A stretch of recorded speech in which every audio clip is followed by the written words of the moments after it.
Welcome to all of you. Yes, sir. So, in this topic of the dermatology, we are going to start the new section, new chapter after completing our viral infections. So, here we will discuss the new chapter, and chapter is the papillosquamous disorders.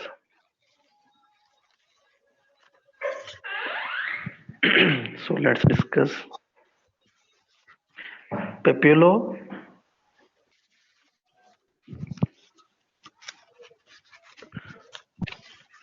So, screen is clear. Yes, sir. Okay, papillosquamous disorders.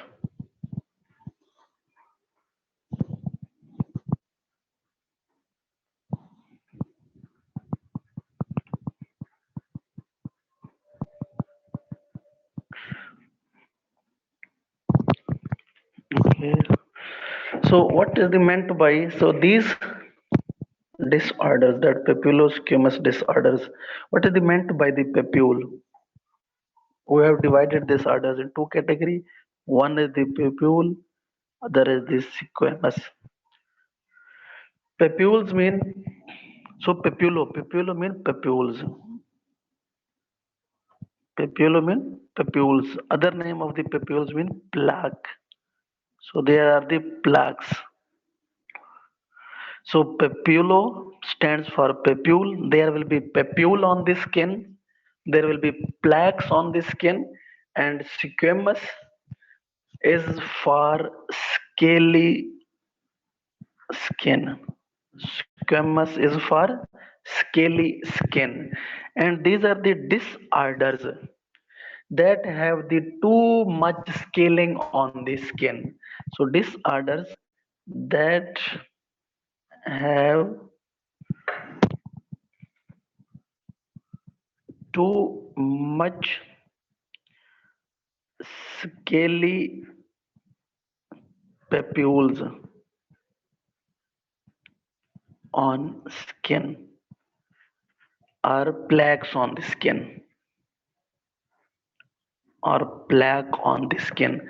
So disorders that have the too much scales or scaly papules or plaques on the skin known as papulosquamous disorders.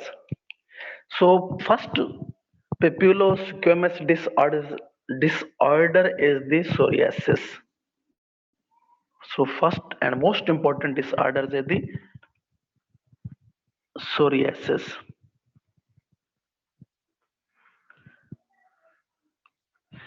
So next one is the lichen planus, and third one is the pityriasis rosea. So first let's discuss the psoriasis. So actually psoriasis is the chronic inflammatory conditions. So what is the psoriasis? It is the chronic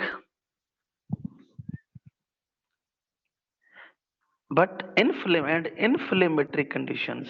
Keep in mind, not infective. It is the inflammatory conditions.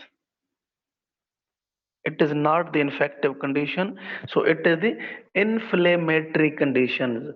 So psoriasis is the inflammation of the skin, not the infection of the skin. So you will find only inflammatory cells in the papules and the plaques. So it is an inflammatory conditions, and that inflammatory condition is very chronic.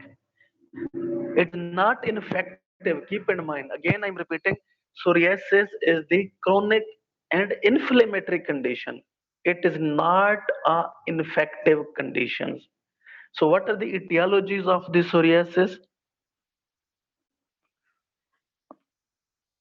There are, okay, so psoriasis is the which one condition? It is the inflammatory condition. It is not infective condition. Keep in mind.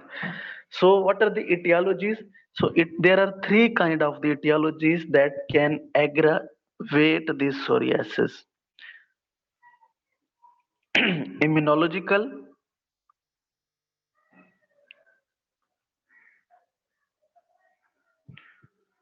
environmental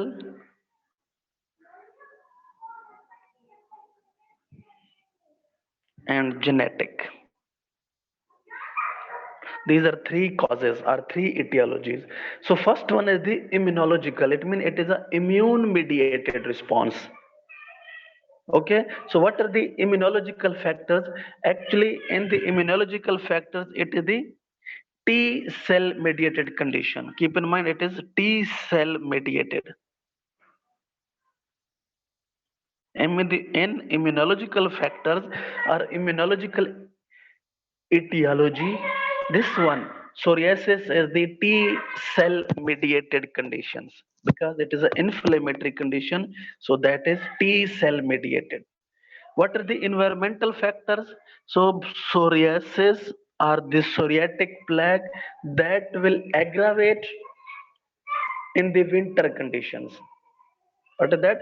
So these will aggravate in winter. So it means environment also has the effect on psoriasis. So environmental mean these psoriatic plaque will aggravate during the winter. So winter is a seasonal, so that can be a environmental factor. And last one is the genetic causes. So which one genetic causes? That is the HLA-CW6. So let's one is the genetic. And the genetic is the HLA-CW6, HLA-B, HLA-B27. These are the genetic causes. So HLA-CW6 associated with juvenile psoriasis. It is associated with juvenile juvenile psoriasis, and HLA-B27 is associated with the pustular psoriasis, pustular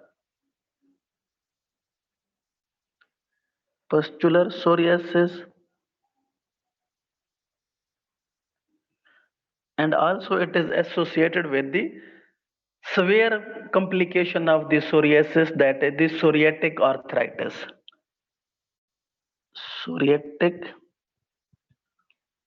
arthritis. Psoriatic arthritis is the complication of the psoriasis. So keep in mind, so what are the etiologies?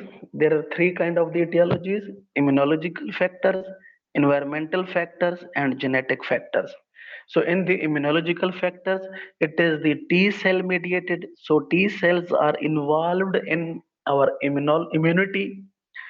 So environmental factors, this will aggravate or it will become worsen during the winter conditions, and genetic causes. So there are the two kind of the genetic factors. One is the HLA-CW6, HLA-B27.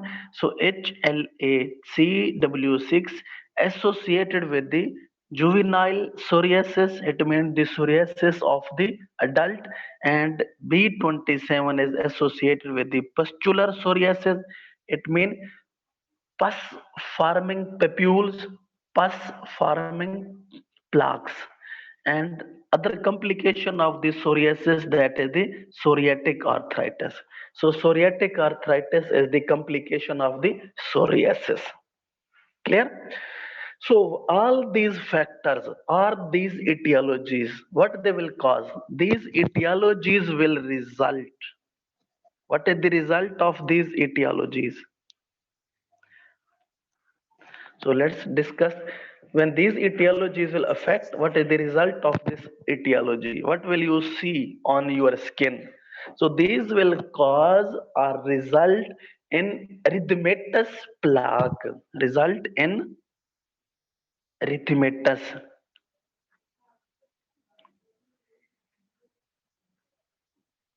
plaque or papule. That papule have the with silvery white scaling. I will show you the image, don't worry. So that environmental factors, immunological factors, genetic factors, when they affect, so it is a chronic inflammation. So that chronic inflammation is due to, keep in mind, chronic inflammatory condition due to immunological, environmental, or genetic cause that will result in erythematous plaque. So that is the red inflamed plaque that have this silvery white scaling. Plaque with scaling, and color of the scaling is the silvery white, and we call it mica scaling. What is that? Mica like. Mica like. It means the scale will be present on the plaque, and that scale will be silvery white. Look at this is the skin. On the skin there will be a red edematous plaque like this one, and that have the silvery white scaling. Silvery white scaling. So that is the psoriasis. For the new joiners, topic of the discussion is the papillosquamous disorders. Papillo mean papules or plaques.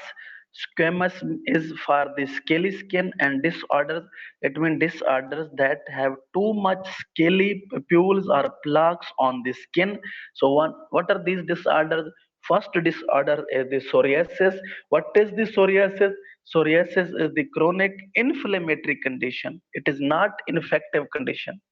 Inflammatory, it can be autoimmune. So it is the chronic inflammatory, not infective, non-infective, that can be due to the immunological factor, and that is T cell mediated. That can be due to environmental factors. It can be winter, and that can be genetic factor. So what are the genetic factors? HLA-CW6, that will associate with the juvenile psoriasis. HLA-CW6,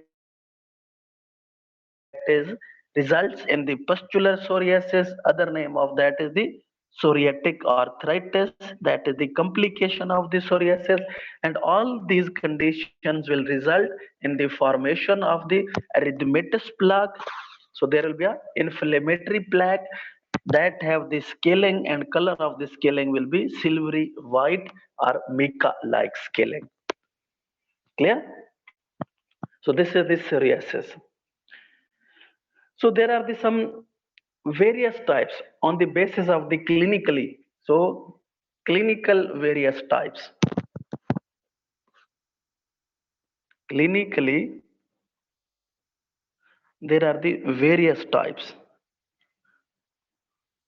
Are the clinically there are the types? What are the various types clinically? Clear? So first one is the most common type of this psoriasis. That is the first one clinically. Keep in mind, I'm discussing clinical on the clinical point of view, on the basis of clinical presentation, on the basis of clinical feature, on the basis of clinical finding. So most common type of the psoriasis, you know what is the meant by most common, is the psoriasis vulgaris. Most common psoriasis vulgaris. Vulgaris mean common. So this psoriasis is most common type, that is the psoriasis vulgaris. So what this psoriasis vulgaris has? Clinically, it has the erythematic plaque with silvery white scaling. What is that? So it is the most common. So what are the presentation? Patient will present with erythematous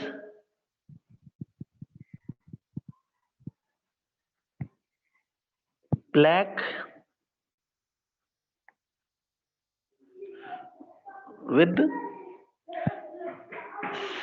silvery white or mica-like scaling. So this is the psoriasis that is most common, and patient will present with erythematous plaque with silvery white scaling. And what are these scaling? Most commonly, these scalings are on the basis of the site. This is important. Site is important. In the psoriasis vulgaris, most common site is the extensors. Most commonly, what is the site? Site is the extensor. So which one extensor? They can be present on the knee.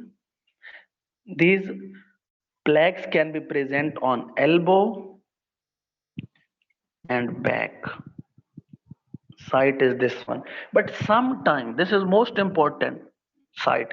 But sometime these plaques can be seen on the scalp, can be seen on the palm, can be seen on the sole. But most common site is, these are the most common site: knee, elbow, and back. So you can remember this site, that is, I am giving this star to the site, and site is the extensor. When they ask you, the patient is presented with the erythematous papules or plaque with silvery white scaling on extensor, that is the psoriasis vulgaris. Okay, in the psoriasis vulgaris, site is extensor. Extensor means knee, elbow, back. But sometimes that can be present in scalp, palm, and sole. These are not mostly involved, but these are mostly involved. Knee, elbow, and back. It means extensors are mostly involved. Okay. So next is the depending on the site. Next type is the types of the psoriasis depending depending on site involvement. Most common type is the psoriasis vulgaris. Other one that is depending on the site. Second type of the psoriasis is the scalp psoriasis. Scalp psoriasis. So name is indicating what is the site involved. Site is the scalp. Only scalp is involved. Only scalp. So next one, third type of the psoriasis is the palmoplantar. Palmoplantar. So what is the site involved? Site involved is the only palm and sole involvement. Palmoplantar, only palm and sole involvement. Fourth category of the inversus psoriasis. Inversus or inverse psoriasis. So name is indicating inverse. So what is the most common type? Most common type is the psoriasis vulgaris. So when it is reverse or inverse of psoriasis vulgaris. Inverse of psoriasis vulgaris. So psoriasis vulgaris is on the extensor. So it is inverse. So site will be flexure. So here this is present inverse of the extensor, that is the flexors. It is present on the flexors. Keep in mind, inverse of the psoriasis vulgaris. Psoriasis vulgaris is more common type, so it is the inverse of most common type. So that is the inverse psoriasis that is present on the flexors. So fifth one, that is the guttate psoriasis. Guttate psoriasis. Guttate mean dewdrops, like guttate, dewdrops, dewdrops like. So guttate psoriasis are the lesions are very small. Dewdrops mean lesions are very small. So that will this guttate psoriasis, where the lesions are very small, that is most commonly seen when there is a history of, it means this guttate, when the dewdrops like lesions. So dewdrop like lesions, it means lesions or papules are very small. This can be seen in child. It is most common in the child with history of upper urinary tract infections. Upper tract infections. Keep in mind, I am again repeating, what is the guttate psoriasis? Guttate means small are the dewdrops like lesions or papules or plaques. This guttate psoriasis can be seen in the children and the children and child who are having the history of upper respiratory tract infections. So it means they will present after respiratory tract infection, especially upper respiratory tract infection. First, child will develop upper respiratory tract infections. Later on, there will be a dew drops like psoriatic or the plaques will silvery white on skin. Keep in mind. Next, here is I gave you the option. Maybe they can ask MCQs that there are the dew drops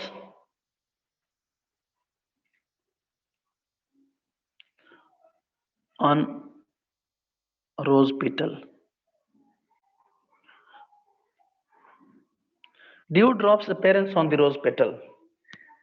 So what is that diagnosis? When they say the patient is seen, there are the dew drops appearance on the rose petal. Or so what is this conditions? We have studied these conditions.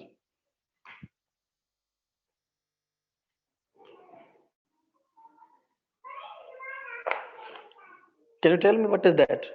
Dew drops appearance are the dew drops on the rose petal. We call it dew drops on the rose petals. So what is the this sign or this sign is seen in which one disease? Dew drops on the rose petal. Bullous, sir. No, no. Okay, I gave you the. So you can also think where we have studied. Which one? No, no, not rose gardener disease. Yeah, good. Chicken pox. Yes. In the chicken pox, there are the presence or the patient will present with the dewdrops appearance, dewdrops on the rose petal. So that is the chicken pox. In the chicken pox, child will present with the dewdrops on the rose petal. Dewdrops on rose petal. But here there are the dewdrops. It means dewdrops like lesions, very small lesions, and these lesions will appear when in the child. It is most common in the children with the history of upper respiratory tract infection. So first child will develop the upper respiratory tract infection, and later on you will see there are the small silvery white pustules on the skin. So sixth one. And sixth one is the rheumatoid psoriasis. Rheumatoid psoriasis. Rheumatoid mean rupee shape. Rupee shape. Rupee shape mean coin shape. So in different books are the different explanation. Some books has written is the rupee shape. Some book has written the coin shape. Rupee like this one. It is coin shaped. Coin shaped. And some books has written that is the limpet like conical scales. So what is the rupee or rhupoid lions? Rhupoid psoriasis. So it is explained in a different way. Maybe some books has written it is the rupee shaped lion. Some book has written it is the coin shaped lions, and some books has written it is the limpet like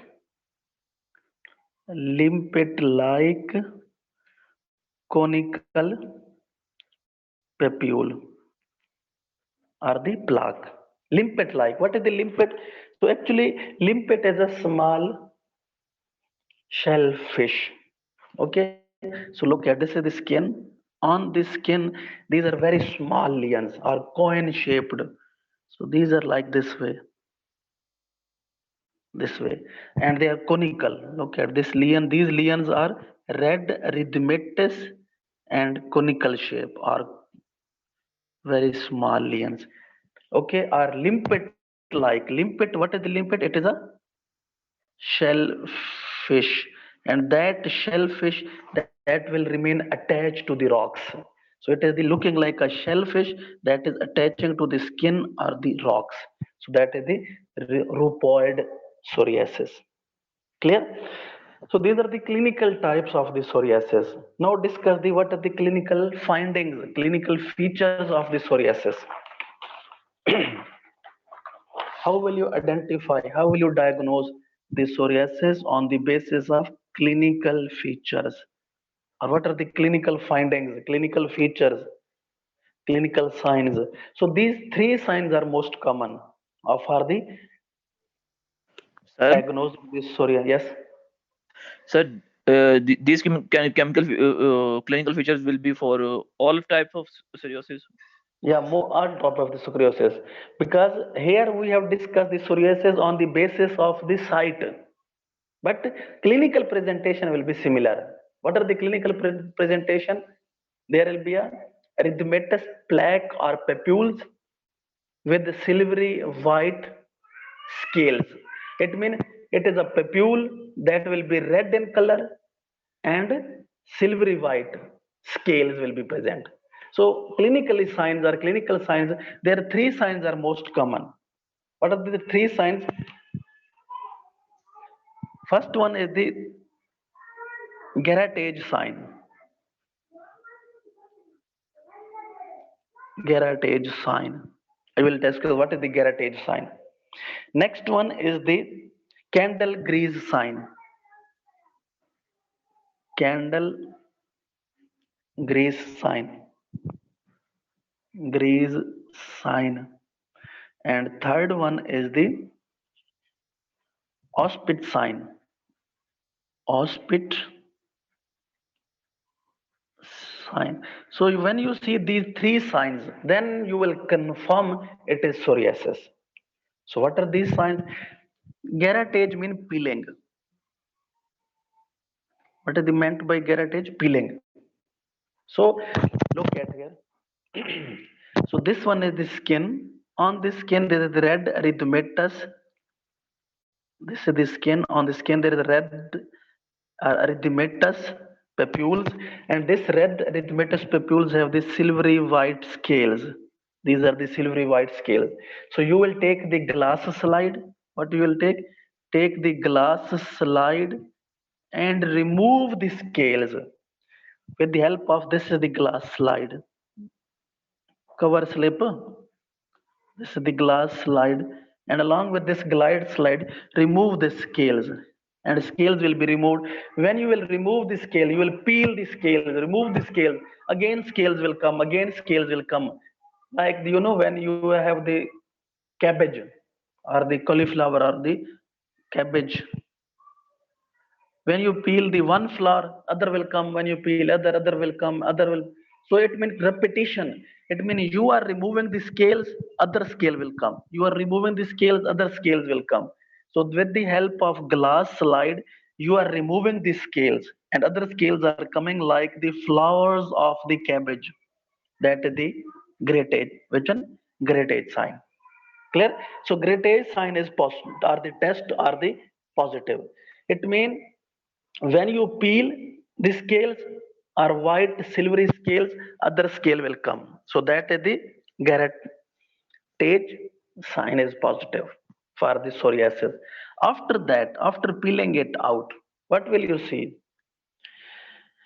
So when you peel it out, so this shape of this papules will change. What is the shape? In the center it will be red. So this is the red center. In the center it will be red, and this one leon, this redness is known as Berkeley membrane. What is that? Berkeley membrane.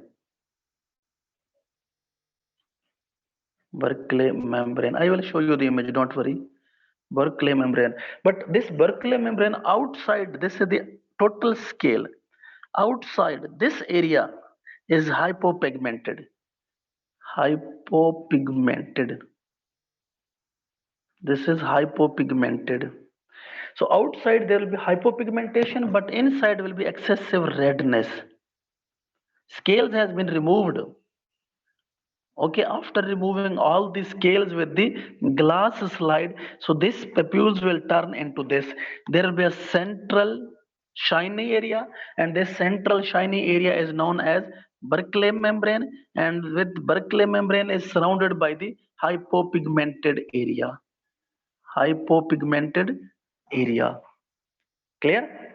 So when they say that on the clinical presentation you see there is a Berkeley membrane or shiny area surrounded by hypopigmented area, that is the clinical sign of the psoriasis. Again, you will continue to remove or peeling out, so that will appear like the candle grease sign. You know, when they put the candle, when you turn on the candle, so look at this is the candle. When you fire the candle, and then what will come out? Candle drops will come out. These are the candle drops. So when you want to remove the candle drop one by one, you cannot remove it one by one. All the candle drops will be removed.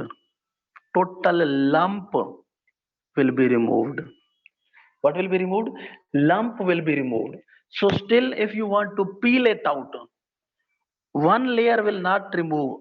Whole the layer will be removed. So when the whole layer will be removed, so it will look like this one. It means, so when you still want to geratage it, want to remove it again, so whole lean like the lump of the candle, whole lean will be removed, and then there will be some residue of the plaque, and that residue of the plaque has the pinpoint bleeding. But it has this pinpoint bleeding spot. So these pinpoint bleeding spot are called as Auspit sign. So what is the Auspit sign? That is the pinpoint bleeding spots. That is the confirm. It is, you have the psoriasis. So when the first any person has the psoriatic lesion, so how will you diagnose it, or clinically how will you confirm it? On the basis of the clinical finding or clinical signs, how will you confirm it? You will take a glass slide and remove the scales.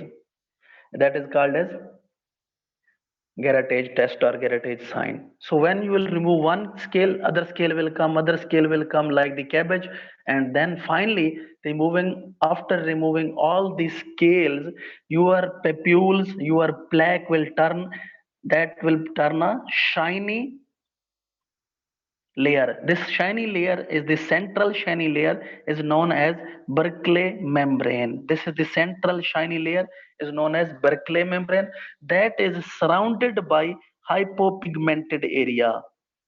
Clear? And still you want to remove it, so this will not be removed one by one, it will be removed like a lump of the candle grease.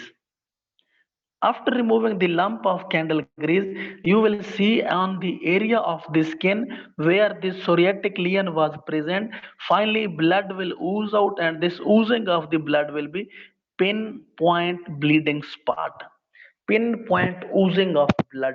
This pinpoint bleeding spots are known as Auspit sign. So all these three signs confirms there is a psoriasis. Clear? Okay, next one. When you want to confirm it again on the histological, okay, what are the histological finding? Still want to check it out. Are the histological finding? Are the Sir, histopathology? Yes, yes. sir, can you explain again Auspit sign? Okay, I can explain it. Don't worry. multiple times I can explain it. So after, first of all, I am repeating again and again. So there is this psoriatic lesions on your skin. So this is the patch of your skin. On this patch of the skin, this is the psoriatic lesion, that is the erythematous papules with silvery white scales. You will take the glass slide, and with the help of glass slide, you will remove the scales.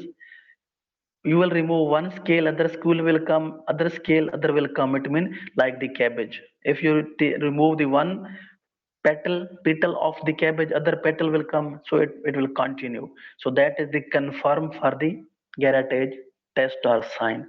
When you will remove all the scales, finally, cabbage will finish, same all the scales will finish. When you remove all the scale, then you will see in this patch of the skin there is a central shiny membrane. This central shiny membrane is the Berkeley membrane, that is surrounded by the hypopigmented area. That is the hypopigmented area. Clear? And then if you want to again remove it, that is known as candle grease sign. Then you will remove a total lump, not 1 point, other point. Total lump of the Berkeley membrane is removed. After removing the total lump, you will see on that area of the skin there is a bleeding will ooze out, and that bleeding is a pinpoint spots of bleeding. So these pinpoint spots of bleeding on the skin is known as Auspitz sign. Clear? So next one is the histopathology or the histological finding. So here is a psoriatic lesion. So you will take the skin biopsy of psoriatic skin, psoriatic area of the skin. So you will take the psoriatic area of the skin and look it under the microscope. I will compare it with the normal skin and the psoriatic skin. In the normal skin, outer layer is the stratum corneum, that is the anucleated. Clear? And lower to that one is the stratum granulosum. What is that? Stratum granulosum, that is the nuclear layer, and lower to that one is the stratum spinosum, and last one is the stratum basale, and lower to that one, this is going to merge inside the. So this is the papilla. What is that? Dermal papilla. Dermal papilla. These are dermal papilla. So here, dermal papilla are not going too much deeper. Keep in mind, in the normal skin, this dermal papilla is going just here. Dermal papilla is just going here. This is the normal skin. When you confirm, take the skin biopsy,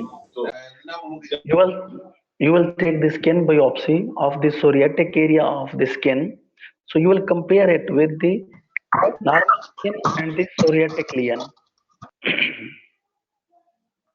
So in the normal skin, first you can remember the histology of the normal skin. Normal skin has the outermost layer is the anuclear, stratum corneum, stratum granulosum, stratum spinosum, stratum basale. Here is the dermal papilla. This one is the dermal papilla, and last one is the dermis. Clear? So when you compare it with the psoriatic skin, you will see in the psoriatic skin that topmost layer. What is the topmost layer in the normal skin? Stratum corneum, that is anucleated. But in this disease or the psoriatic skin, this topmost layer will be nucleated. Topmost layer will be nucleated, and we call it parakeratosis. Here in the topmost layer is the nucleated, and we call it parakeratosis. It means keratinocytes. Keratinocytes has a cycle. When this keratinocytes of the basal cell will change into this spinosum and granulosum, and then into the corneum. But here total time for conversion of the basal cell into corneal cells takes 28 days. But here it will take earlier and causing the parakeratosis. Parakeratosis means topmost layer of the skin of the psoriatic skin will be nucleated. So nucleated topmost layer of the skin. Normally it is anucleated, but in the psoriatic skin, the topmost layer of the skin will be nucleated and we call it parakeratosis. What can be seen? Parakeratosis can be seen. What is the Sir, meant? stratum corneum will be nucleated. Stratum corneum will be absent, but these are the keratinocytes with the nucleus. Clear? Okay, sir. You know, next one, lower to that, you will see first change is this one. Second change, you will see there is a no stratum granulosum. What is that? This granular cell, this stratum granulosum will be absent. So second change is the absence of the stratum granulosum. Clear? Two changes. And third change. Third change, you will see there is a acanthosis. Acanthosis. What is meant by acanthosis? Thickening of the stratum spinosum. Acanthosis means thickening of,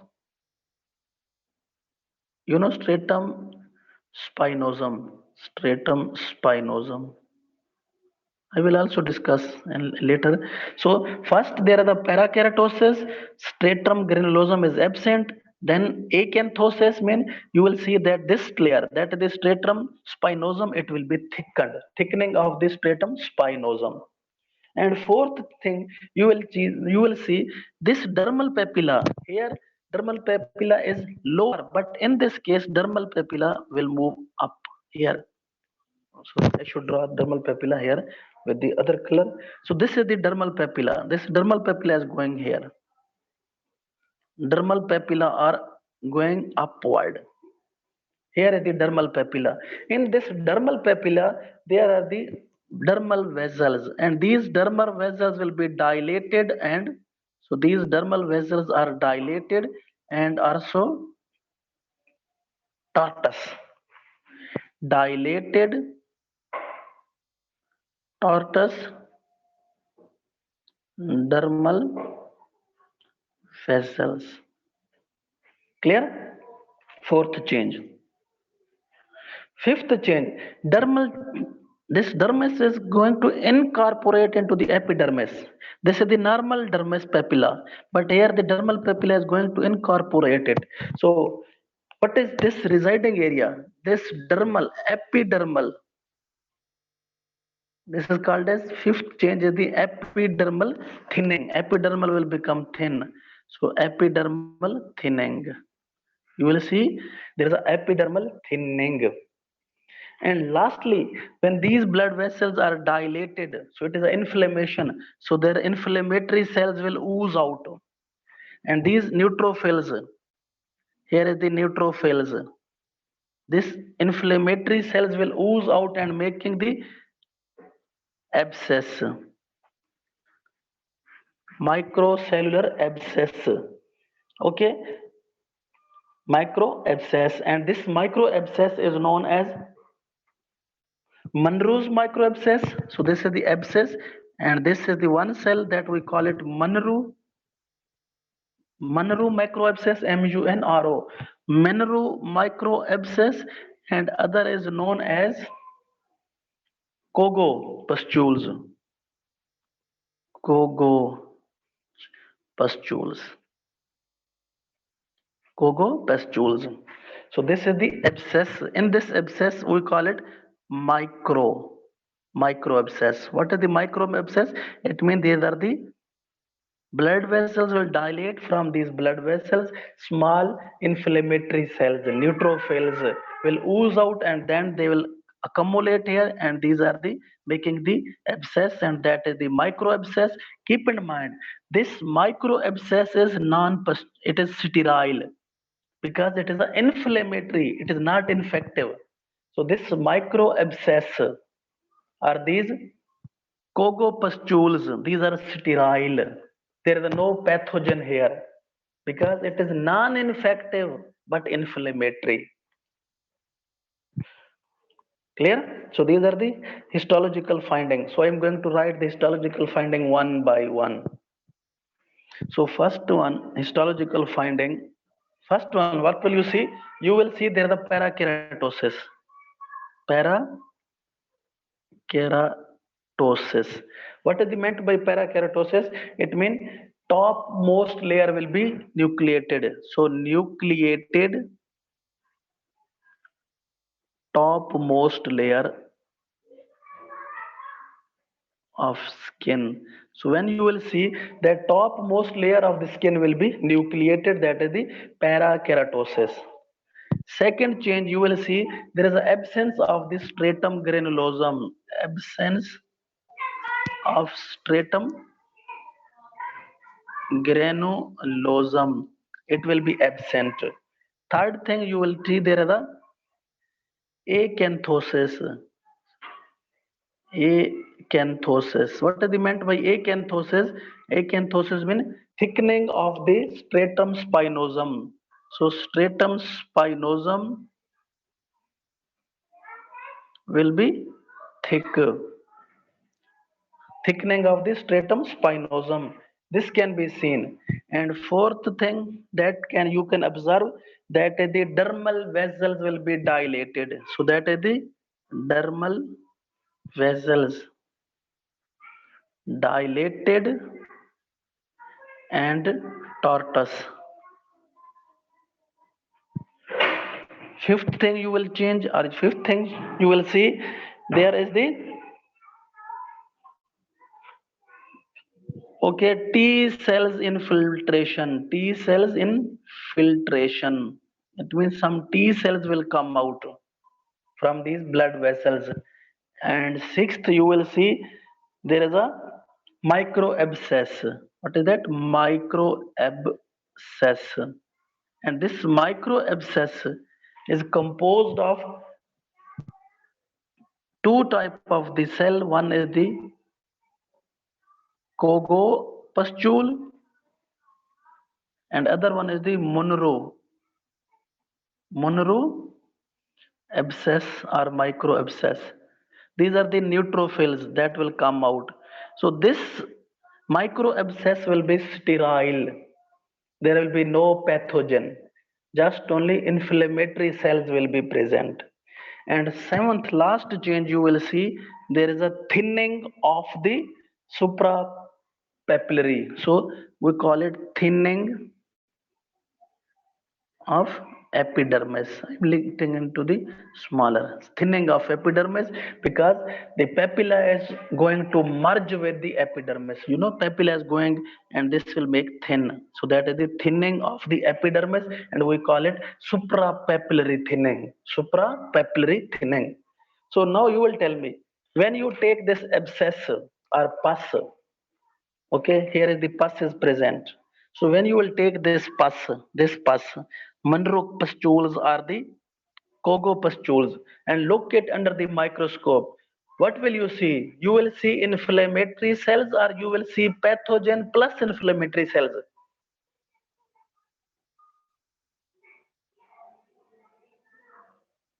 When you see this micro abscess under the microscope, what will you find? I give you option. You will find pathogens. Option B, pathogens plus neutrophils. Option C, just only inflammatory cells like neutrophils. You know, inflammatory cell is a neutrophil. So which one is the best option? Just only inflammation. Just only inflammatory cells. There will be no pathogen. Pathogen will not be present. When pathogens will not be present, we call them, it is a sterile pustules. What are these pustules? These are sterile pustules because these are the inflammatory pustules. In the start of the lecture, I said these are the only inflammatory. Look at here. These are the papillosquamous, but this papillosquamous are the psoriasis. That is the inflammatory conditions. It is not a infective condition. So we have completed our clinical science, we have completed our histopathological findings. So there are some other kind of the psoriasis, that is the pustular psoriasis. So next one is the pustular psoriasis. Pus-filled lesions, pus-filled papules.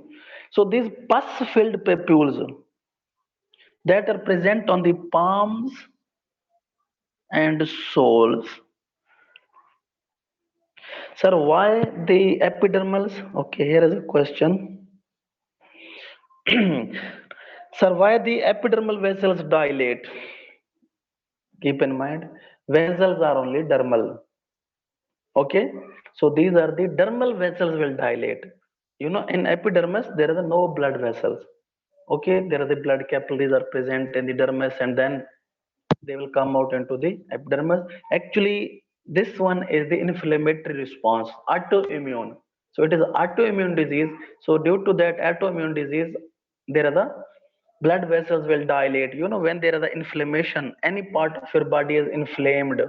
As a result, there will be some cytokines will release, and these cytokines can be a histamine. Okay, that can be interleukins. Okay, that can be the leukotrienes. So these different cells will release the cytokines, that especially histamines, that can show the paracrine effect or the autocrine effect, and then the blood vessels will dilate. Okay, so as a result of inflammation, there is a first there will be dilation, so that maximum of the, yeah, like normal inflammatory process. So then next one, this is the pustular psoriasis. This is the pus filled lesions, and that lesions are present on the palms and the soles. So that is the multiple pus filled lesions, but these pus filled lesions are the sterile lesions. What is that? These are the pus filled papules, but these pus filled papules, this pus will be sterile because it is inflammatory response, it is not a infective response. Okay, so if these pus filled lesions are present on palm and sole, we call it pustular psoriasis. If such pus filled lesions are present over all body, if these pus filled lesions are present only on palm and soles, we call them pustular psoriasis. If these pus filled lesions will become generalized all over the body, then we call them von Zombush disease. What do you call it? Von Zombush disease. This can be asked in the MCQs. So when there is a Pustular psoriasis. I repeat a bit. Pustular psoriasis means there are the pus-filled pustules or papules. Pus-filled means these are the sterile papules that have only inflammatory cells. So when these sterile papules are present on palm and sole, you call them pustular psoriasis. When this pustular psoriasis, it will become generalized. Generalized mean it is present on the overall body. Then you call it von Zombush disease. Actually, von Zombush disease is the variant of the pustular psoriasis, but site it means involvement in the whole body or overall body. Clear?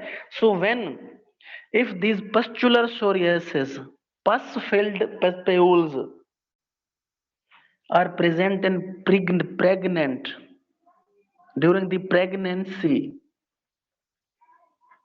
then you call them, that is known as, then the disease is known as impetigo herpetiformis. Impetigo petiformis. So what are the Impetigo herpetiformis, it is nothing. It is a disease that is the pustular psoriasis during the pregnancy. So if pustular psoriasis present during the pregnancy, such a disease is known as impetigo herpetiformis.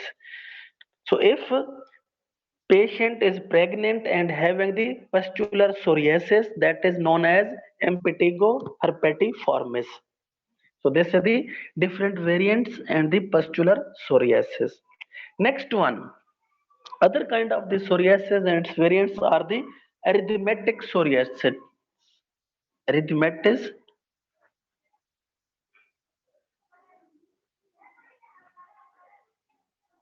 psoriasis. Erythematic psoriasis. So it means overall skin will be red, or erythematic mean red skin. Skin will be red, erythematous, red skin. So psoriasis with inflammation are the red lesions involving the whole skin. So whole skin will be red. Whole skin will be red because lesions are present on the whole skin, but such lesions are non-pustular. Only red lesions are present. Okay, so when there is a erythematous psoriasis, it means the red skin. What does it mean? It means there are the papules or plaques that are red, and these papules or plaques are present over all the skin, but these are not pustules. These are papules. These are not pus filled papules, just these are red papules. Clear? So if you don't treat the psoriasis, then this psoriasis can become more vigorous. So what are the complications due to the psoriasis? Complications. So psoriasis is same, can cause the same complications like the rheumatoid arthritis. Most commonly, rheumatoid arthritis, it is also autoimmune disease, and when you don't treat it, so first it will involve one joint and then it will involve multiple joints. So it become more and more complicated. So same as here, what are the complications when you don't treat it? So first complications of the psoriasis is the psoriatic arthritis. Psoriatic arthritis. It is the arthritis, inflammation of the joints due to the psoriasis. So it means first was the psoriasis and later it will causes the arthritis. That is the psoriatic arthritis. It means arthritis that is due to the psoriasis. So there are the three kind of the psoriatic arthritis or psoriatic arthritis. Type 1 is the classic asymmetrical, asymmetrical, symmetrical, symmetrical. What are the spellings? So there are three kinds of the arthritis that is due to the psoriasis. Arthritis due to psoriasis is the psoriatic arthritis, and that can be classic, that can be asymmetrical, and the symmetrical.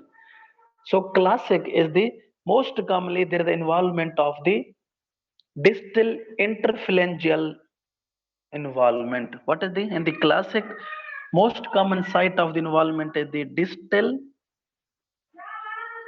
interphalangeal joint are involved. Distal interphalangeal joints.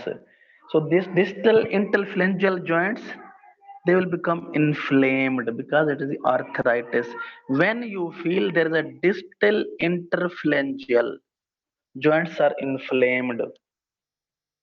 So when you will take the X-ray, on the X-ray, this distal interphalangeal inflamed joint will appear pencil in cup deformity. I will show you pencil in cup deformity.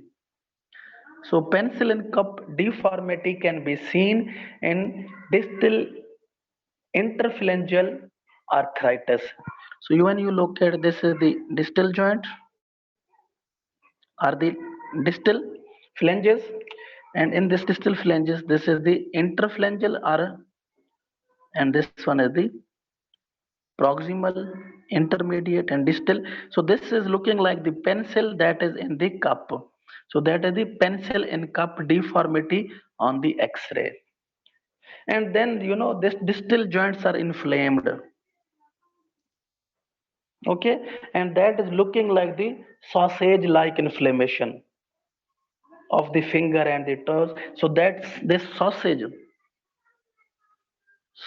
like inflammation is known as sausage like inflammation of the fingers or the toes are known as dactylitis. Dactylitis. So that is the arthritis due to the psoriasis known as psoriatic arthritis. In a classical, most common involvement is the distal interphalangeal joints. When you take the X-ray, that the on X-ray there will be a pencil in cup deformity, and there will be a sausage-like inflammation. Sausage-like inflammation means there will be a distal phalanges will be inflamed, and then it will look like the dactylitis. Dactylitis means sausage like inflammation of the fingers and the toes. Next one is the asymmetrical. This asymmetrical arthritis. Asymmetrical means any joint, not symmetric, any joints. That is the asymmetrical oligo articular. 2 to 5 joints are involved. And here the symmetrical, it means symmetrically multiple joints are involved, and we call them polyarticular. Poly means multiple, articular means joints involvement. So this first complication is the arthritis, and that arthritis is due to the psoriasis. We call it psoriatic arthritis. So it could be classic, it could be asymmetrical oligoarticular, and it could be symmetrical polyarticular type. So this is the first complication that is due to the psoriasis. Okay, next one, complications.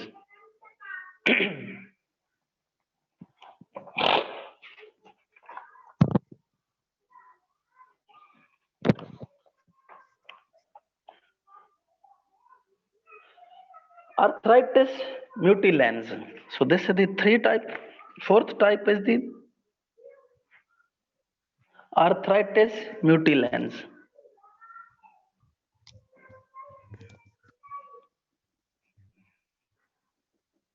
Mutilans.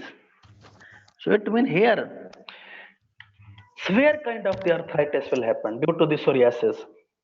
Arthritis mutilans can be due to the rheumatoid arthritis, can cause the arthritis mutilans, and psoriatic arthritis can cause the arthritis mutilans. So what are the causes of the arthritis mutilans? Two causes. One cause is the rheumatoid arthritis can cause the arthritis mutilans, and other one is the psoriatic arthritis can cause the arthritis mutilans. So what happens here? I think voice is somewhat creating a problem. wait.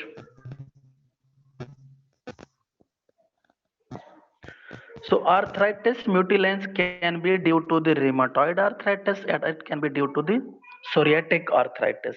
So what will happen? In this arthritis mutilans, there is a resorption of bones and cartilage. It means disruption, resorption of the bone. So bone and the cartilage both will resorb. So when there is no proper bone formation, no proper cartilage formation, it means there is a severe autoimmune disease. So that due to severe autoimmune disease, Overall psoriasis, yeah, psoriasis or overall psoriasis. Okay, so when there is a resorption of the bones and the cartilage, so what will it mean? There is a breakage of the bones on the joints. There will be no proper joints, no joint formation properly, and no bone properly. There is no proper bone and no proper joints. So when you look at the joints of the hand, so they will be breaked, and we call this one as the telescope fingers. What do you call it? Telescope finger. What is the telescope finger?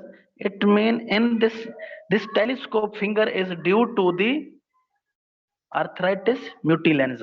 So telescope finger is the, so telescope finger is the symptoms or the feature of the arthritis mutilans. What will happen in the telescope fingers? So fingers will be larger and breakable, and but they are shrunk into the hand. So this hand will be smaller, but finger will be larger but breakable. That is the telescope fingers, like this one. So when you will take the x-ray, on the x-ray you will see there are the shrinking of the fingers into the hand. Fingers are going into the hand will be smaller, but these fingers will be broken, or the multiple areas there will be a breakable or breakage of the fingers. So that is the telescope or the telescoping fingers. What is that? Telescoping fingers. So again, remaining arthritis mutilans. There are two causes of the arthritis mutilans. One is the rheumatoid arthritis, and other is the psoriatic arthritis. Okay, so what will happen in the arthritis mutilans? There is the resorption of the bones and cartilage. So there is no proper joint formation, no proper bone formation. Bone will be breakable, and these bones are breaking multiple areas, so leading to the telescoping fingers. So what are the telescoping fingers? It means fingers will shrunk back into the hand. So these fingers will shrink back into the hand, and these are larger, but these are having the breaks at the multiple areas. Next one, complication. Other than this of the mutilants, there are the spondylitis and the sacrospondylitis. So that is the exoskeleton involvement. Exoskeleton involvement. Exoskeleton involvement, it means other than skeleton. So this could, there could be a sacroiliac joint involvement. Most commonly sacroiliac joint. The sacroiliac joint is involved, and it will lead to spondylitis.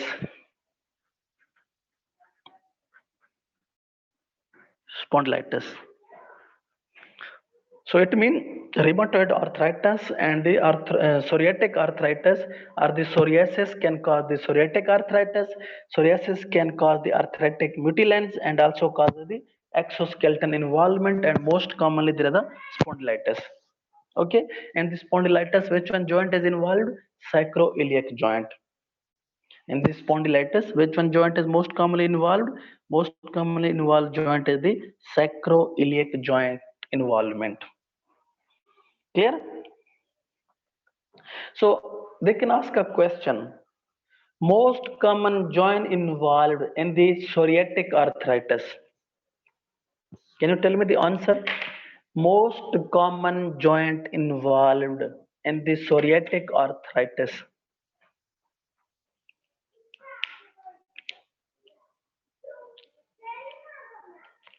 Most common joint involved in psoriatic arthritis.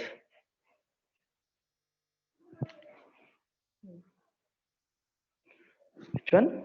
Okay, here I should go. Okay, this is the interphalangeal, but keep in mind distal interphalangeal. Distal interphalangeal joint is most common joint involved in the psoriatic arthritis. So most what are the features of the psoriatic arthritis? What are the features of the psoriatic arthritis? Classic. It can be asymmetric and it can be symmetric polyarthritis or articular type. Okay. And mostly when you see there is a distal interphalangeal or joints involvement, there is a pencil and cup appearance on the X-ray.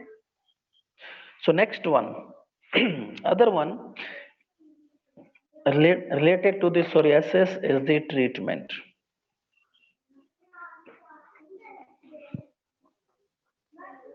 How will you treat the psoriasis? Treatment of the psoriasis. So now you will tell me before going into the treatment. So psoriasis is the infectory disorders or the inflammatory disorders. It is an infection or inflammation. It is inflammatory. So it is inflammation that can be autoimmune or whatever, multiple causes. What are the etiologies? What are the etiologies? Most commonly we have discussed there are the three etiologies. Which one? Immunological, okay, environmental, and the genetic. Good. So on the base, it is the inflammatory disorders. So what will the treatment? Most common treatment for the inflammation, you use the steroids. What will you use? Steroids. Okay, and these steroids are available in the two types. You know, you can use the steroids in the two types. One is the topical steroids and the systemic steroids. Which one steroids you will prefer? Topical or systemic? Systemic. Okay. If you say systemic steroids, if you prefer the systemic steroids for the psoriasis, because they can give the good result. Their result will be good, excellent result. But they have the problem. What is the problem? They have the rebound phenomena. Do you know what is the rebound phenomena? Rebound phenomena mean, so you when once you will give the oral or the IV, so then the psoriasis or the psoriasis will decrease, and patient will be happy. Doctor, you have given me a good drug, and my psoriasis are the papules, plaques, with the scales are going to finish. He will be happy. Then you will say, no, your psoriasis has been completed, finished. Then you will taper off the drug. Taper off. What is the meant by taper off? It means you cannot stop any drug abruptly. Mostly steroids are the antihypertensive drugs or so on. You will taper off the drug. Finally you will stop the drug. Taper off, and then you will stop the drug. When you will stop the drug, then it will again cause the psoriasis. That is the rebound phenomena. Once you stop the drug, then there will be a again psoriasis. Therefore this systemic steroids are contraindicated. I am putting a big cross here. So these systemic steroids are contraindicated in any kind of the psoriasis. Now don't give the systemic steroids because due to their rebound phenomena. Is it clear? Concept is clear. So therefore you will prefer the topical steroids in spite of the systemic steroids. So what are the topical steroids? In the topical steroids you can give the corticosteroids. What you can give? You can give the corticosteroids topically, and second one you can give the keratolytic agents. Keratolytic. Name is indicating keratolytic agents. First one is the topical steroids. Which one? Topical steroids. So that is the corticosteroids. Second one, this is the topical steroids. Second one, you can give the keratolytic agents. Kerato mean keratinocytes, lytic mean breakdown. So that will cause the lysis of the keratinocytes. It means that will help the removing of the scales. Help the help in removing of scales. So which one keratolytic agents can help you? Keratolytic agents are the salicylic acid. What is that? Salicylic acid. It is salicylic acid. SALI. Okay, I should write it on the new page. First one is the steroids. Which one steroids? Corticosteroids. I think page number 13 is here. Yeah. So second one line of the treatment is the keratolytic agents. So what are the keratolytic agents? Salicylic acid. Salicylic acid. It will help to remove the scales. Coal tar. Coal tar. And it can, okay, so these two are most commonly preferred, salicylic acid and the coal tar. Third one, what is the question? If you use the sulfur, keep in mind sulfur has the irritation or irritable effect. Okay, so most of the time in the village area they use the sulfur as the topical, so it can be used, but it has more irritation because here are the deeper lesions. Clear? So third one, I am not disagree with you. You can use it, but that has the irritability because. So next one is you can use the vitamin D analogs. Vitamin D analogs. Still, this vitamin D analogs are also topically. So all these things you are using topically. First one you will use the topical steroids. Second one you will use the keratolytic agents also topically. And third one is the vitamin D analogs also topically. So what are the vitamin D analogs that you can use? Especially there is a calcitriol, and also you can use the calcipotriol. Calcipotriol. Cholecalciferol, cholecalcitriol, calcidiol. So these are the vitamin. Also ask them in this session, in this last session. I will also get the attendance. Join the last session of the class, and attendance will be taken in this last session.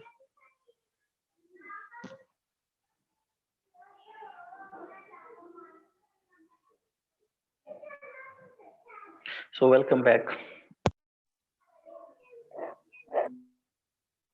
So here I am discussing the topical agents are the topical steroids, topical keratolytic agents, topical vitamin D analogs, and also topical vitamin A analogs. Vitamin A also helps the epithelial cells to remain healthy. Okay, to keep the skin healthy. So that is the topical vitamin A analogs. Vitamin A is called as retinol or retinoic acid. So that is the topical vitamin A analogs can be used. That is the tazarotene. Tazarotene. So that is the TAZARO, tazarotene. So this tazarotene is the vitamin A analog. Okay, vitamin A is also called as retinol, retinoic acid, or retinoid. So you will prefer. I gave you the option. So vitamin A is the retinoic acid, or retinoid. So you will prefer the retinoid. Retinoids are given, and that retinoid is the tazarotene. So you can give the topical vitamin A analogs. Most commonly, tazarotene can be used. So these are the topical drugs that can be used for the psoriasis. First one is the topical steroids. Okay, so that is the topical steroids. Other one is the topical keratolytic agents, topical vitamin D analogs, and topical vitamin A analogs is the tazarotene. So whatever you can prefer. So next one is the other drugs. Other than these topical, some drugs can be used systematically. Are these systemic drugs? Here, keep in mind, I am discussing the strong systemic drugs, not discussing the systemic steroids. Systemic steroids are contraindicated, but you can give some systemic drugs. Which one systemic drugs you can use? Immunosuppressant. So you can give the methotrexate. So you can give this systematically. Cyclosporin. So you can give the systematically. Systemic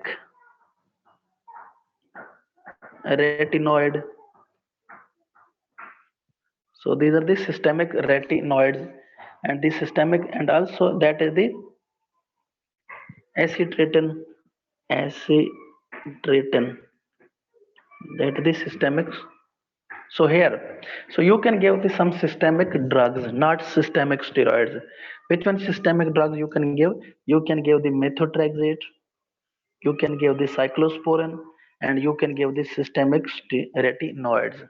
And this systemic retinoid is the acitretin. Okay, so acitretin can be used. Acitretin can be used systematically or the systemically, but tizarotene can be used topically. Keep in mind, here we have discussed the retinoid. That retinoid is the topical retinoid, and that topical retinoid is the tizarotene. So you can use the tizarotene topically, but acitretin you can or acitretin you can use it systematically. Keep in mind, when you are using the methotrexate, so most common side effect of the methotrexate is the it is the hepatotoxic. Hepatotoxic. And cyclosporins, most common side effect is the it is the nephrotoxic. What is that? It is the nephrotoxic. It cannot be used for the patient who has the renal hypertension, because it is a nephro mean kidney, it is toxic for the kidney, so cannot be used when the patient has the renal hypertension. Okay, and the acitretin, it is this acitretin, that is the systemic retinoids. Okay, it is teratogenic.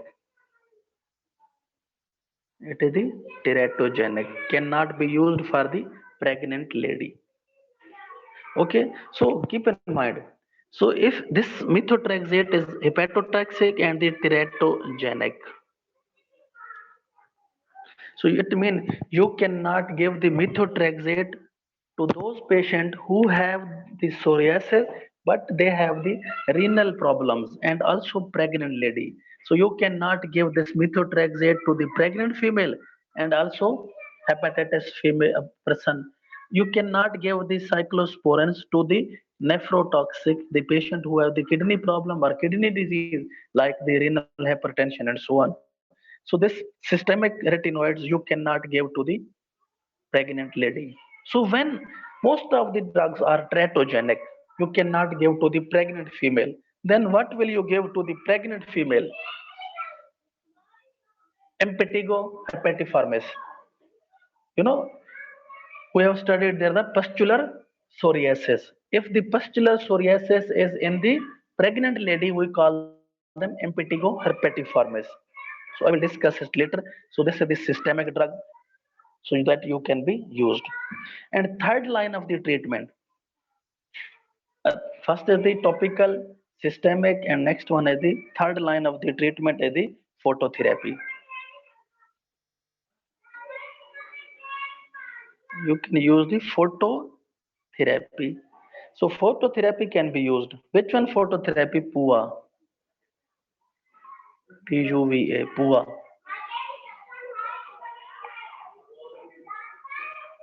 What is the PUA? Soralin plus ultraviolet A or ultraviolet B. So you can use the ultraviolet light or ultraviolet A or ultraviolet B light with the help of the after application or applying the Soraline, okay, that is photosensitive. So where you have used already, we have studied a topic where you have used this POA technique. POA means Soraline, ultraviolet A, or Soraline plus ultraviolet B. So third line of the treatment, first line of the treatment is topical, second line of the treatment is systemic, and third line of the treatment is the phototherapy. So which one phototherapy is mostly recommended? PUA. Soraline, ultraviolet A, or Soraline plus ultraviolet B. So where you have studied this phototherapy or PUA, Soraline is the photosensitive. So where you have studied this PUA? Good. This study you have studied it into the jaundice.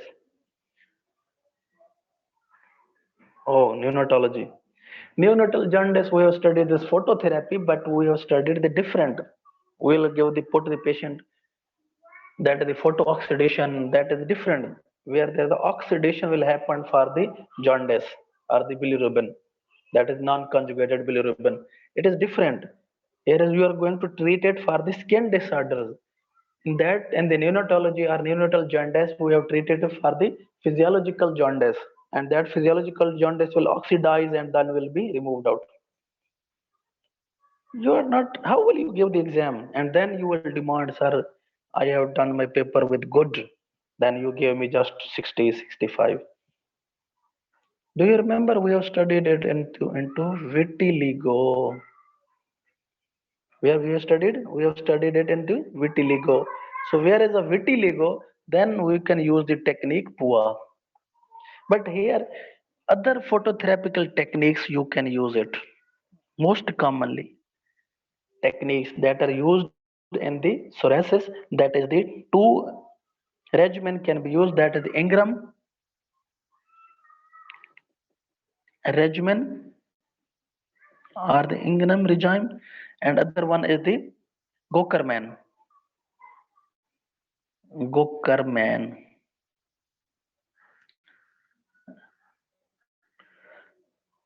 regime. Gokerman regime and the Ingram regime. Ingram regime and the Gokerman regime. This is the two techniques that we can use for the treatment of the psoriasis. So what is the Ingram regime? So here in this Ingram regime, patient will apply the coal tar on the body, and then patient is exposed to the ultraviolet B light.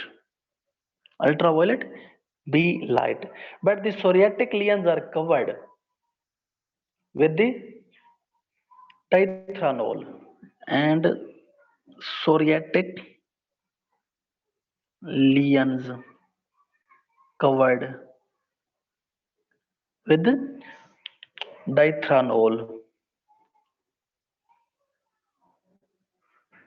It means this is the dithanol covering technique. So in this Ingram regime, you will apply the coal tar on the body of the patient, and then you will expose that patient to the ultraviolet B light. But psoriatic lesions here are covered with the dithanol. But in this Gokerman regime, you will apply the coal tar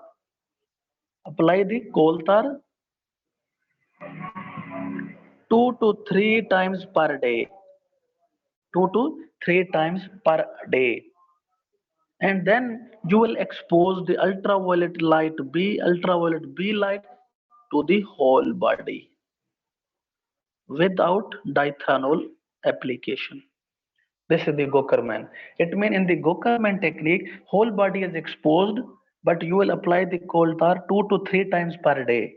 But here, once you will apply the coal tar on the body, and then some parts of the body are exposed to the ultraviolet light after application the dithanol on the psoriatic lesions.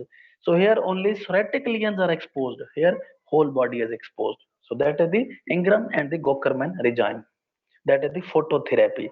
So first one was the topical, second one was the systemic, and third one is the phototherapy. And last one technique, is the biological. Biological mean monoclonal antibody. Monoclonal antibodies. It means because it is an inflammatory response or inflammatory reactions, so you can use the antibodies against that antigens. Auto antibodies can be used. So which one monoclonal antibodies? So different monoclonal antibodies. So type 1 monoclonal antibody that will be used, that is the TNF alpha inhibitor.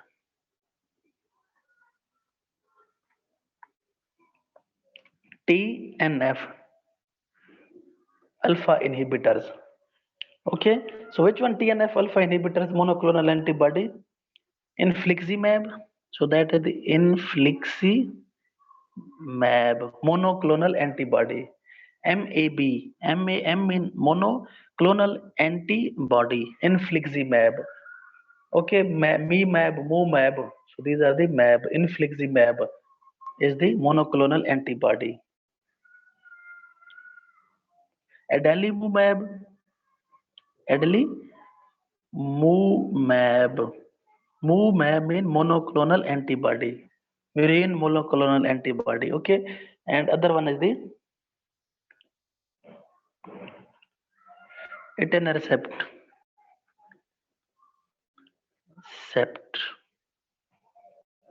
Okay, so these are the TNF in alpha inhibitors. Second monoclonal antibody or second group of the monoclonal antibody is the T cell inhibitors. What is that? T cell inhibitors. Because it is a T cell involvement in the etiology. We have studied that this psoriasis is due to the, it is associated with the T cells involvement. Look at here. So it is the etiology, it is immunological because it is T cell mediated. So if you inhibit the T cells, definitely there will be inflammation will be stopped and we can treat the psoriasis. So which one T cells inhibitors monoclonal antibodies? Ifalizumab. Ifalizumab, that is the T cells inhibitors. Itolizumab, itolizumab,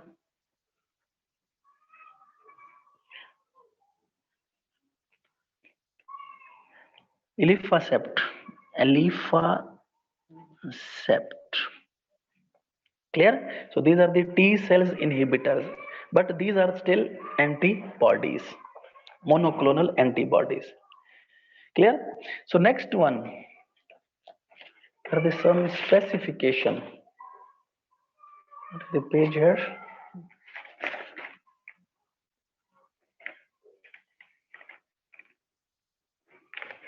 (13), 14, oh sorry, 15, 16, 15 and 16. Page number 17. There is some other biological antibodies, that is the phosphodiesterase 4 inhibitor. Phosphodiesterase 4 inhibitors. Okay, so which one is the phosphodiesterase 4 inhibitors? That is the apremilast.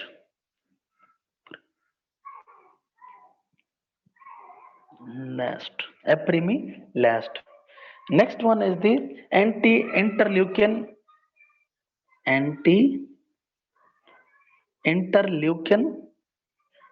17A inhibitors are the anti-interleukin 17A monoclonal antibody, that is the secukinumab. So where is the secukinumab?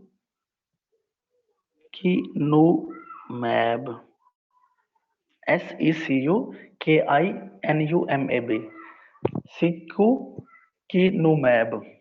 And last one is the anti-interleukin 12/23 monoclonal antibody, and that is the Osteokinumab. Osteokinumab. Osteokinumab. So these are the both are the anti-interleukin. You know, interleukin are the cytokines that will help for the inflammation. So when you will give the anti-interleukin, that anti-interleukin will stop the inflammation or stop the function of the interleukin. So there is no interleukin substance. So you can stop the psoriasis or the inflammatory response. So here is the last part of the lecture, that is the drug of choice. So what is the drug of choice for specific antibodies, specific kind of the psoriasis? So what is the drug of choice for the psoriatic arthritis? Drug of choice for the psoriatic arthritis. That is the complication of the arthritis or the psoriasis. So drug of the choice for the psoriatic arthritis is the methotrexate. So that is the systemic immunosuppressant. So drug of the choice for the psoriatic arthritis, that is the methotrexate. And same, so drug of the choice for the erythrodermic psoriasis. Erythrodermic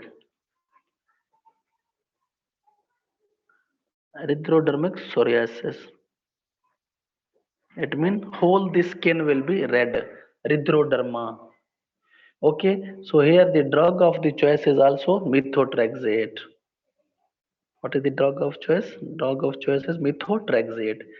So drug of choice for the pustular psoriasis. Pus-filled lesions, pustular psoriasis. Pus-filled lesions, and these pus-filled lesions are present on the. So here you can use the acitretin. So that is the acitretin is the retinoid or vitamin A analogs. But if acitretin is not available, you can also use the methotrexate. But first you will prefer the acitretin. First preference is the acitretin. And last one, drug of choice for the impetigo herpetiformis. Impetigo herpetiformis. It means there is a psoriatic or the pustular psoriasis. What is that? Pustular psoriasis to the pregnant patient. Pustular psoriasis to the pregnant patient. So if you use the methotrexate, that is the hepatotoxic. So if you use the methotrexate, that is hepatotoxic. Acitretin, hepatotoxic. So this can also teratogenic. So it is hepatotoxic, teratogenic. It is also teratogenic. So you cannot use the methotrexate. So what will you use during the pregnancy? So just drug of the choice is the corticosteroids. What is that? Especially corticosteroids. What are the corticosteroids? Corticosteroids systemic. Keep in mind, here is the important point, extremely important point. When we started the drug treatment of this psoriasis, I put a big cross here. That treatment, you can use the steroids, and steroids can be used topically or systemic steroids.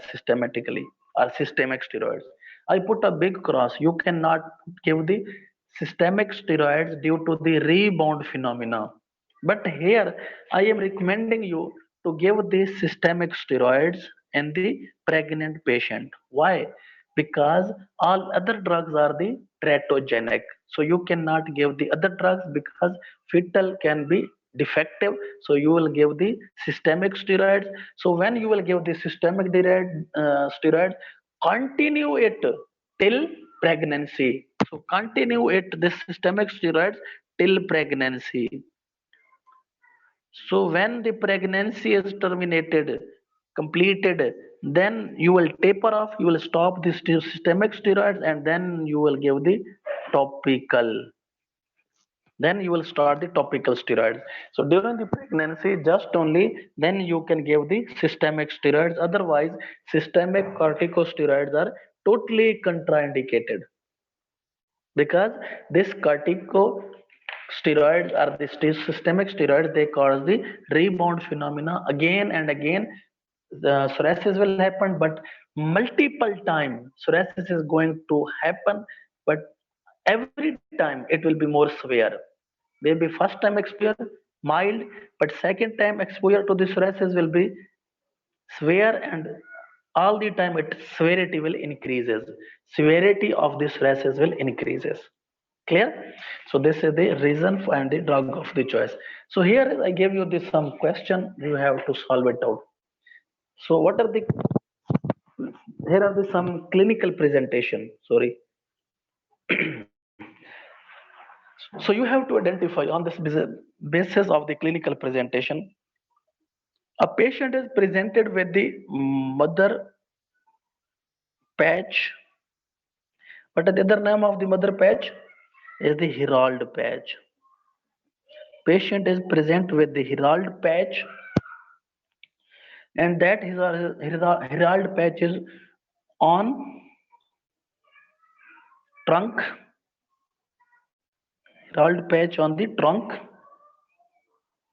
Okay, with Colorati scale. Colorati scales and Christmas tree appearance. So what is the disease? Patient is present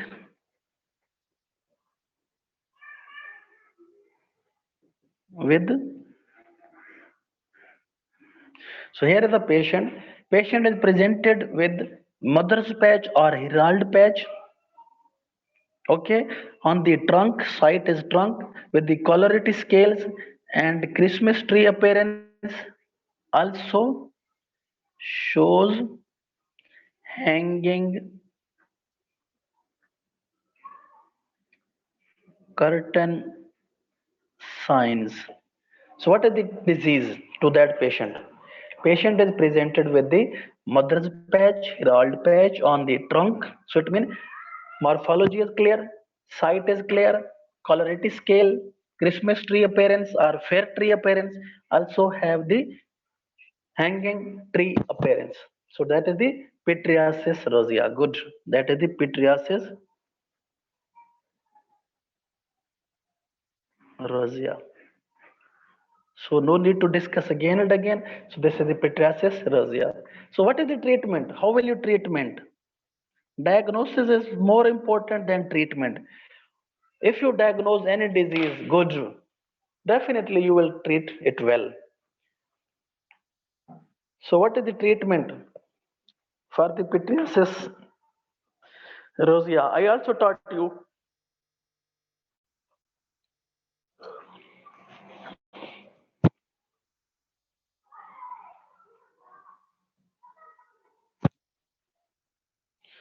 Most commonly it is self-limiting.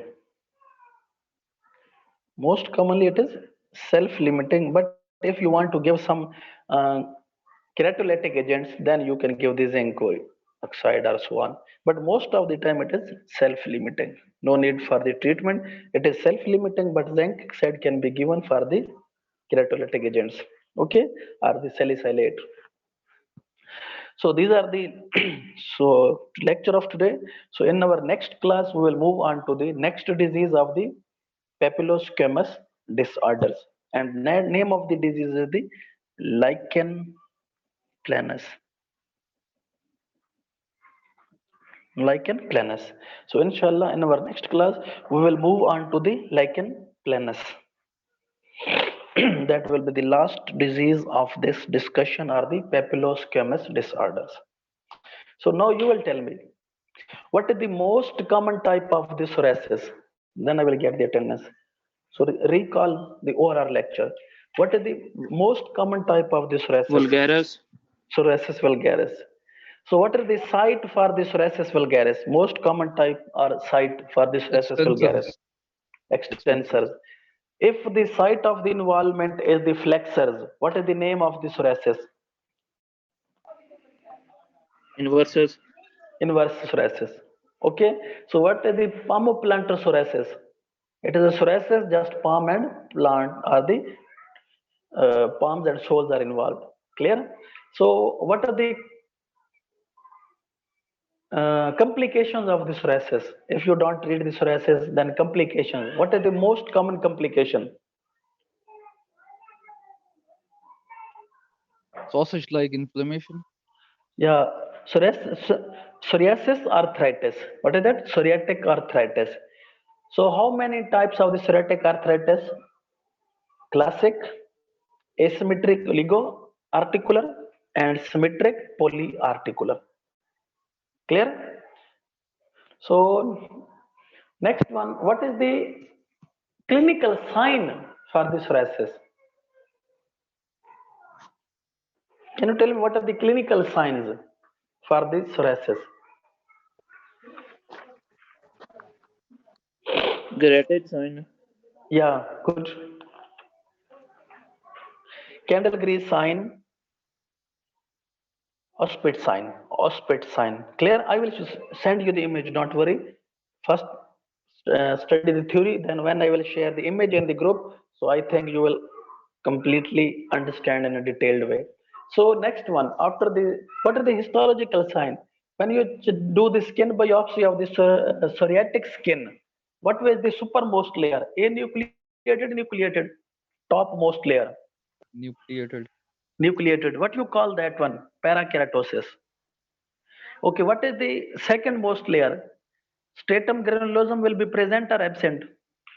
Present. Absent. Absent. Sorry. Absent. Stratum granulosum will be absent.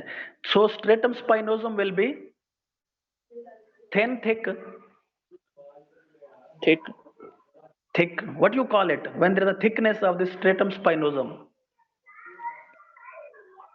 Acanthosis. What do you call it? Acanthosis. Then the dermal papilla will be deeper, or the dermal papilla will come most or merge into the dermis. Oh, sorry, dermal papilla will be stunted or the merge into the epidermis. Merge into the Stunted. epidermis. No, no, not stunted, not short. Dermal papilla will be merged into the epidermis, and its vessels will be dilated. So when the vessels will dilate, which one cells will ooze out? Neutrophils. And when the neutrophils will ooze out, they will make the pathogenic pus or sterile pus.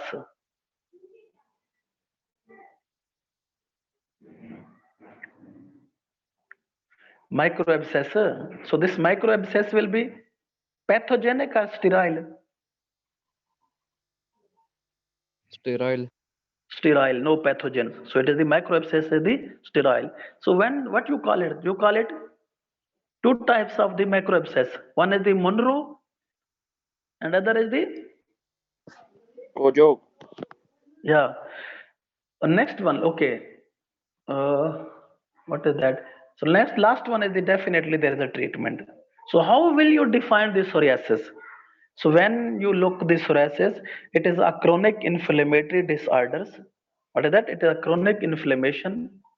So that is due to the environmental, genetic, or the immunological factors resulting into erythematous, silvery white pustules with scales. Clear?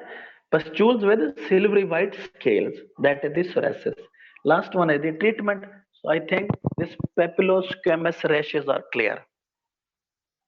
Okay. So after the taking some rest, I will share you the images on the group in a group, and also I will try to share some clinical cases related to the psoriasis.